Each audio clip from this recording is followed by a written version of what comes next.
نو دا 10 روپۍ اوس ما ته راکړې نو تا څه کار کړی دی بس نو ته وږی باید غم ته مکړه غم بس کړم زه غمونو لا پیدا یم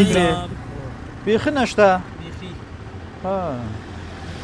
دا څو روپۍ خرڅی دیږه دا دیږ نه لږ لږ خرڅوو اوس کاروبار خراب شوی 2 کیلو پخو دیږ څو 2 کیلو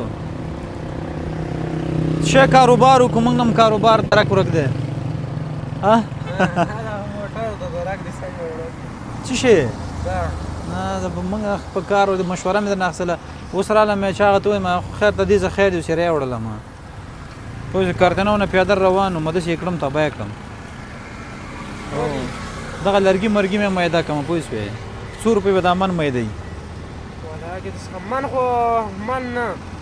هر وار مخکې ما مات کړ ډېر مخکې خو ما نه شو ماتوی په 100 روپۍ ځان یې څه پټ وروره کارتنونه پیاده را روان وم هغه ځای کې بیا دانه را باندې رحم وکړه راجګې کړم پوه شوې ډوډۍ مې سهار نه ده خوړلې مې زه تا سره بورجي یو پلیټ وریجې به راکړې ولې نه روپۍ درکړم روپۍ غواړې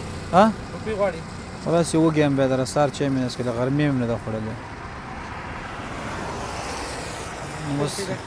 400 دې خوښه یې نو چې دونې سهار چای او ډوډۍ برابر وکړو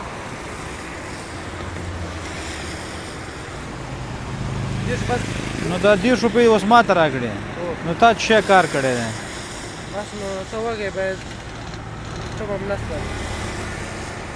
زه وږی د کور ته نه وو څو بخښنې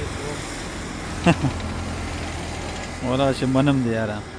ځینې خلک دي په خدای که لسګون چاته ورکوي او تا ما د 10 روپۍ راکړې رښتیا ده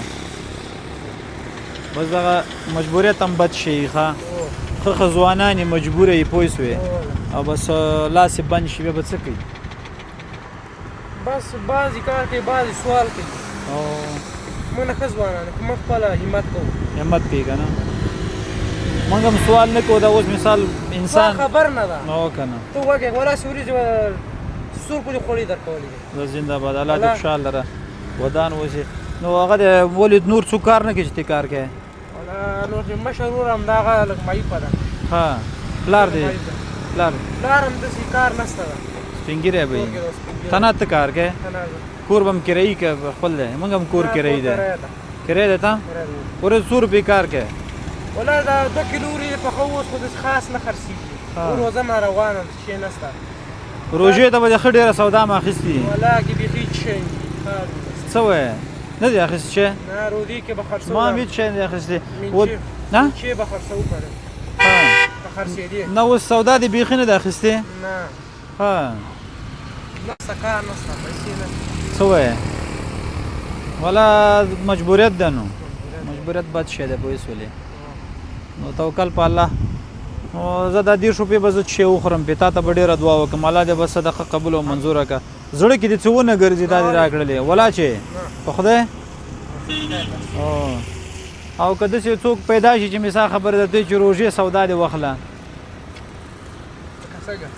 ته څوک پیدا شي درته چې روژې سودا راشه درته والم هغلته مثال څنګه خوشحاله به شي بیا که نه ولې نه خوشحالېږو دعا به ورته وکړو او مکتب وایي که نه بلا مکتب وایي کار هم کوې اوړي کې مکتب ویلی نهم سیم کې راتلم به بیا غرمې نسوار به مې خرڅول څه وایې او روزه کې مې خرڅول په اوس دا کار روزه کې کوم کار پیدا شو نو بس الله دې صدقه قبوله کړه دا به زه والمه بس موږ ته دعاوې کوه سلام علیکم ته ولېږه چې تا دومره غیرت وکړو که نه چې موږ هم درته درکړو 1 2 3 4 5 زره افغانۍ صحیح ده زه ځان ته روژې سودا واله خوشحاله شوې که ګوره دا د صدقې برکت و چې تا صدقه وکړله او الله پاک دومره درکړې صحیح ده ځان ته د روژې سودا واله خوشحاله شوې که نه اوسه کار وشو یو 2 ورځې دمه وکړئ موږ طرف نه صحیح ده مننه ورور سلام علیکم نستۍ کې سرور دی په مستی